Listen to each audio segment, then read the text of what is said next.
नमस्कार दोस्तों, हर बार की तरह आज हम एक नए टॉपिक के साथ आपका स्वागत करते हैं आपके अपने channel trending topics and more यानी टीटीएम पर।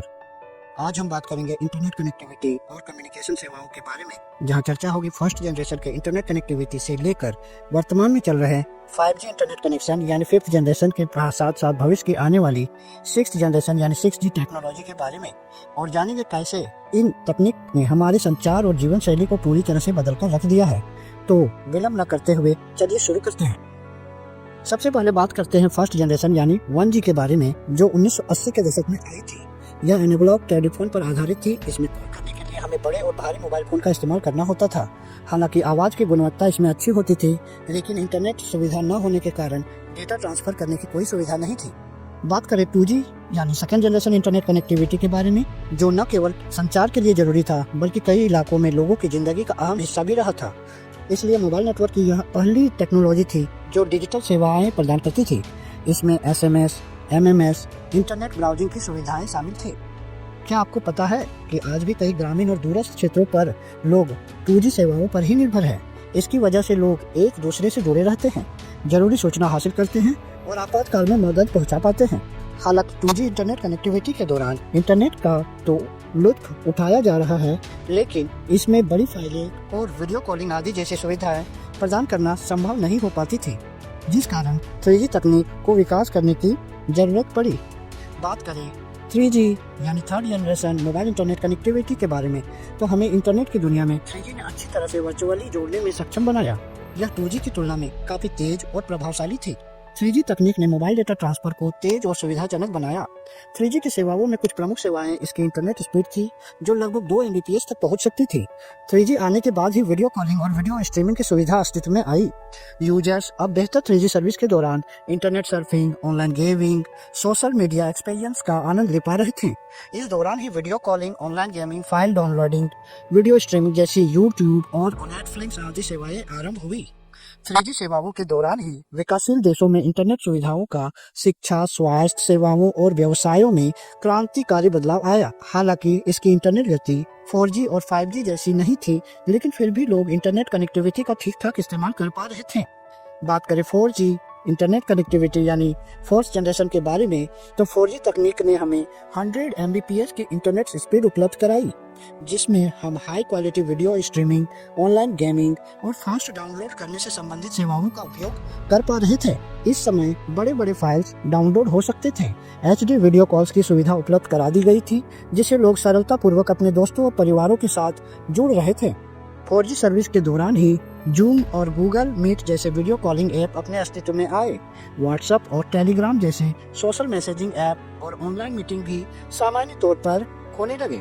4G कनेक्शन का बहुआयामी रूप से प्रयोग कोविड-19 के दौरान यानी वर्ष 2019-20 से ऑनलाइन क्लासेस होने के दौरान हुआ, जिससे कि बच्चे ऑनलाइन क्लासेस कर पा रहे थे और यहीं से शिक्षा व्यवस्था के क्षेत्र में क्रांतिकारी बदलाव आई। अब बात करते हैं 5G तकनीक के बारे में। यह मोबाइल नेटवर्क टेक्नोलॉजी का नया संस्करण है, जो वर्तमान में भारत में अपना पैर पसार रहा है, जिसमें जियो और एयरटेल नेटवर्क महत्वपूर्ण भूमिका निभा रही है। बात करें 5G तकनीक के पहले की सर्विस 3G और 4G की स्पीड के बारे में, तो यह पहले की अपेक्षा अत्यधिक तेज गति से काम करती थी। 5G कनेक्शन की अधिकतम गति लगभग 10 Gbps तक हो सकती थी, लेकिन इसकी एवरेज स्पीड की बात की जाए तो इसमें 1 Gbps तक की स्पीड विकसित देशों में मिल पा रही है। 5G इंटरनेट कनेक्टिविटी में मिलने वाले लाभों के बारे में बात करें तो इसमें डाउनलोड और अपलोड गति बहुत अधिक होने के कारण फाइलों को क्लाउड स्टोरेज पर अपलोड करना आम बात हो गई, जिससे क्लाउड स्टोरेज का प्रचलन बढ़ा है। 5G कनेक्शन में कम लेटेंसी होने के कारण इसकी इंटरनेट गति अत्यधिक हो गई। स्मार्टफोन डिवाइस से लेकर इंटरनेट संचालित सभी तरह की वस्तुओं को एक साथ सभी को 5G जोड़ सकने में सक्षम है। 5G नेटवर्क बहुत ही अधिक स्थिर और विश्वसनीय है, जिससे कॉल ड्रॉप का खतरा कम हो जाता है। अब बात करें 6th जनरेशन की इंटरनेट कनेक्टिविटी यानी 6G के बारे में, तो जहां 5G इंटरनेट ने हमें तेज गति और बेहतरीन इंटरनेट कनेक्टिविटी का अनुभव दिया, यह न केवल स्मार्टफोन बल्कि internet of things, smart cities और ऑटोनोमस वाहनों को भी नया जीवन प्रदान किया। तो क्या 5G के बाद हम लोगों को रुक जाना था या भविष्य के लिए इंटरनेट का विकास करना जरूरी था? तो यही बात आती है सिक्स जनरेशन यानी 6G के बारे में। 6G को लेकर कई शोध और विकास कार्य अभी भी चल रहे हैं और उम्मीद जताई जा रही है कि 6G का वैश्विक रूप से लॉन्च वर्ष 2030 के आसपास होने की उम्मीद है। 6G इंटरनेट कनेक्टिविटी की बात करें तो इसकी स्पीड 1 टेराबाइट प्रति सेकेंड यानी 1 TBps तक पहुंचाने की उम्मीद है। इससे लोगों को 4K HD वीडियो कॉलिंग को उपयोग करने में सुविधा मिलेगी और बड़ी से बड़ी फाइलें भी कुछ ही सेकंड्स में डाउनलोड हो जाया करेंगी।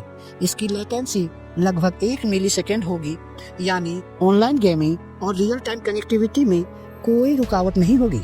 आर्टिफिशियल इंटेलिजेंस यानी AI और मशीन लर्निंग का इंटीग्रेशन की बात करें तो 6G में आर्टिफिशियल इंटेलिजेंस और मशीन लर्निंग का गहरा संबंध होगा। इससे नेटवर्क अपने आप समस्याओं का हल निकालेगा और यूजर अनुभव को पूर्व की तुलना में और बेहतर बना पाएगा। 6G में होलोग्राफिक कम्युनिकेशन भी संभव होगा, यानी कल्पना करें कि आप अपने दोस्तों के साथ होलोग्राम के जरिए बात कर रहे हैं, जैसे कि वे आपके सामने हो। साथ ही वर्चुअल रियलिटी और ऑगमेंटेड रियलिटी का प्रयोग शिक्षा, खेल और चिकित्सा आदि के क्षेत्र में भी काफी विकास करेगा। आर्टिफिशियल इंटेलिजेंस और इंटरनेट ऑफ थिंग्स के उपकरणों को एक दूसरे के साथ जोड़ते हुए संचार करेगा तथा स्मार्टफोन्स और स्मार्ट सिटीज का निर्माण करने में आसानी आएगी। बात करें 6G के विकास में आने वाली चुनौतियों के बारे में तो इसकी मुख्य चुनौती इसका इंफ्रास्ट्रक्चर को सेट करना और ऑनलाइन प्राइवेसी की सुरक्षा को बढ़ाना बहुत जरूरी रहेगा, जिससे कि 6G इंटरनेट कनेक्टिविटी को अत्यंत सुरक्षित रखा जा सके और मानवता के क्षेत्र में पर्याप्त विकास किया जा सके। तो वीडियो को यहीं विराम देते हैं। अगर आपको हमारा वीडियो पसंद आया हो तो कृपया लाइक और सब्सक्राइब करना न भूलें। आप अपने विचार नीचे कमेंट में लिख सकते हैं। तब तक के लिए धन्यवाद। जय हिंद, जय भारत।